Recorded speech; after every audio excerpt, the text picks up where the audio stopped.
Salut les Farigots, bienvenue cette semaine. Roulement de tambour s'il vous plaît pour un vrai coup de cœur théâtre en ce début de saison qui demeurera en pole position, j'en suis sûr, pour toute la saison. Eldorado 1528 à l'affiche du théâtre du Petit Montparnasse. Il s'agit d'une épopée d'un peu plus d'une heure, racontée ou plutôt vécue par une dizaine de personnages, le tout incarné par un seul homme, Alexis Moncorgé, qui sera avec nous dans un instant. Également, un festival dédié au cinéma et à la planète, les 30 ans de l'Opéra de Massy ou encore une idée lecture. C'est parti pour Parigo. Eldorado 1528, cette pièce n'a encore que quelques jours, bientôt quelques semaines, mais je suis sûr qu'elle a de très beaux jours devant elle et qu'elle va faire grand bruit. Bonjour Alexis. Bonjour. Alexis Moncorgé, cette pièce elle est de toi et avec toi. Oui. C'est un seul en scène, c'est du théâtre, tu es interprète. Combien de personnages ? Une dizaine. Une dizaine de personnages. L'histoire, c'est celle d'Alvar Núñez Cabeza de la Vaca. Cabeza de Vaca, ça veut dire Vaca. tête de vache. Ah, tête de vache. J'avais des restes d'espagnol dans la tête. L'histoire, donc, c'est celle d'un descendant d'une famille noble espagnole qui se retrouve en 1528 sans rien et qui décide de prendre le large avec un acolyte et son serviteur. Ouais. Direction un Eldorado fantasmé à la conquête de l'or, un conquistador. Voilà. Et qui arrive avec sa rage. Ouais, c'est ça, c'est toute cette génération d'hommes qui sont partis défricher les Amériques. Ils vont en Floride. Aucune expédition n'est encore revenue de là-bas. Leur expédition ne va pas échapper. Ça va être un naufrage, ça va être une catastrophe. Et lui va être le seul survivant. Formez vos rangs, en armure, 5 rangs de 10 pour 2 chaloupes. Matelots, amarrez-les, faites-les descendre à la corde. Alguazil, veuillez noter l'heure, la date du 14 avril 1528. Matelots, faites sonder le faux pour l'approche, notez notre position. Alguazil, notez. Expédition de Floride sous le commandement de Panfilo Narvaez, secondé par moi-même, le seigneur Alvar Núñez Cabeza de Vaca.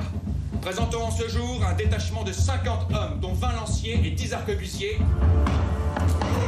Eldorado 1528. Alors pourquoi avoir choisi de te pencher sur ce sujet qui est à 50% vrai, je crois, c'est ce que tu dis ? Oui, c'est-à-dire qu'on ne sait rien de cet homme. Ouais. Donc il y a juste un rapport militaire qui existe où il a écrit à Charles Quint ce qui lui était arrivé, mais il faut prendre ça avec des pincettes parce qu'évidemment à l'époque existe l'Inquisition. Ce qui est vrai, c'est qu'il a traversé le continent nord-américain d'est en ouest en guérissant de village en village. En guérissant, justement, tu le dis. Alors, 2 phrases que j'ai retenues.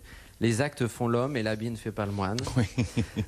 Avancer en soignant plutôt qu'en conquérant. Ouais. C'est la morale, elle est là. Oui, alors c'est-à-dire qu'il y a une vraie phrase que j'ai gardée de lui qu'il dit, qui m'a frappé, c'est seule la bonté conquiert et la foi guérit. C'est un homme qui, suite à un naufrage, n'avait pas d'autre choix que de tendre la main à l'autre et de connaître l'autre. Et donc son Eldorado, ça va pas être cette espèce de chose fantasmée comme tu Ça va parlais. être l'or. Non, ça Voilà. va être l'homme qu'il devait être. Voilà ce qu'il va trouver. Il devient celui qui devait être. Exactement. C'est exactement ça. Qu'est-ce que tu as aimé broder autour de cette vérité ? Beaucoup de choses. Hein. Il y a tout un côté chamanique, mystique, la rencontre avec cette tribu où il va comprendre que le monde ne se divise pas en deux, comme lui disait sa mère, l'avoir et ne l'avoir pas. Ouais. Le monde est un tout. Vous voulez que je le soigne, c'est ça ? Non, je ne suis pas chirurgien, pas médecin, même pas apothicaire, rien, je ne suis plus rien du tout en vérité. Et tout à coup, nos 2 regards se croisent et je reconnais ce regard. C'est le même que j'avais vu enfant sur le port de Séville, un regard d'enfant perdu. Aki Tuktelte! Cette fois, je comprends que si je ne tente rien, ils vont me tuer. Je le disais, cette pièce, elle n'a encore que quelques jours et bientôt quelques semaines. Moi, je suis venu te voir hier soir. J'ai passé un moment extraordinaire. Merci, je suis content. Je suis sorti en me disant bluffant, magistral. Comment tu vis ces premières dates ? Je suis très heureux et je n'attends qu'une chose, c'est que de plus en plus de gens viennent encore et encore et embarquent avec nous. D'ailleurs, tu dis qu'on est des explorateurs en venant de voir. Les premiers sur ces spectateurs sont premières des dates. explorateurs, bien sûr. Et c'est un détail, mais tu vois, c'est une des rares pièces où j'ai pas regardé l'heure du tout.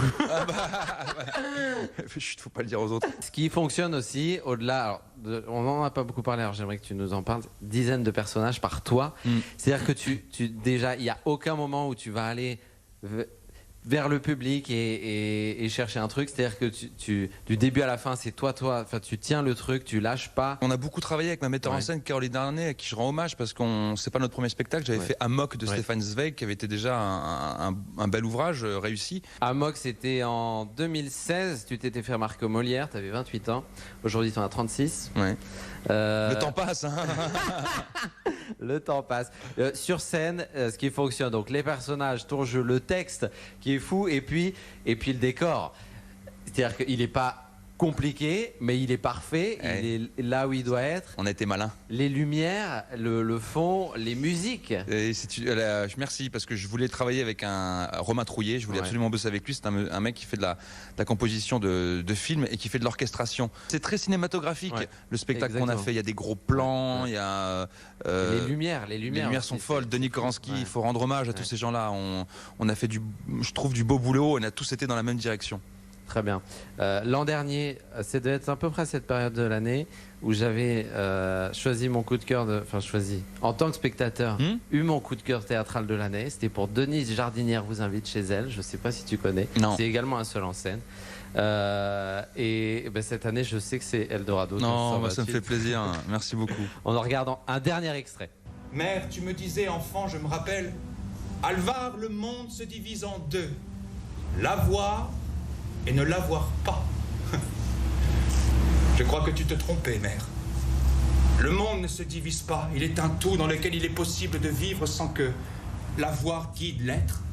Regarde-moi, je n'ai jamais eu si peu depuis que je suis parti d'Espagne. Et pourtant, je me sens vivant. J'ai pas voulu en parler et je sais que tu peut-être t'apprécies pas. Mais tu vas en parler quand même. J'en parle quand même. Voilà. Mais t'es pas obligé du tout de répondre parce que c'est surtout des choses à dire que j'ai. Ok. Tu es le petit-fils de Jean Gabin. Ouais. Fils d'eux, enfant d'eux. On en voit beaucoup qui tirent leur épingle du jeu, tant bien que mal, sans forcément exploser et bosser beaucoup. Moi, je me demande si toi, c'est un immense talent que tu as et dont tu as hérité, ou si tu as énormément bossé, parce que je le disais, c'est vraiment un coup de cœur et on passe un moment formidable. Voilà, je voulais te le dire. Je suis très touché, merci beaucoup. Et je pense comme Brel. Lui, il croyait pas au talent. Moi, j'y crois un peu, mais je pense que le talent, c'est comme une terre fertile. Si tu ne la travailles pas, elle ne donnera jamais rien. Donc, il faut beaucoup travailler. Voilà. Beaucoup bosser.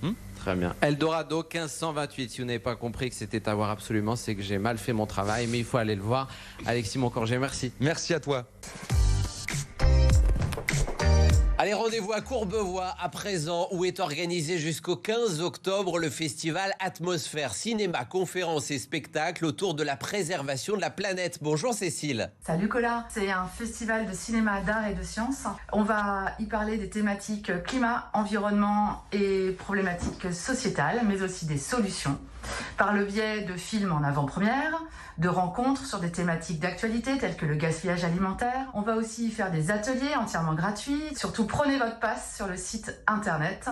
À très vite. Les Hirondelles de Kaboul. La Divine Comédie de Dante. Le Guépard de Lampedusa. Allez, idée lecture, on retrouve Agnès. Bonjour Agnès. Bonjour Colas. Et vous avez choisi de nous parler de Capital, un ouvrage signé Jonathan Sixou. C'est pas une flânerie, je dirais réellement dans Paris. C'est plutôt une plongée dans le temps. Lutèce, les arènes de Lutèce, et on va comme ça, ça va se poursuivre jusqu'à nos jours. Et donc on va découvrir à travers des anecdotes qui sont amusantes, qui sont effrayantes, le Paris de l'époque, à travers les monuments, les écrivains.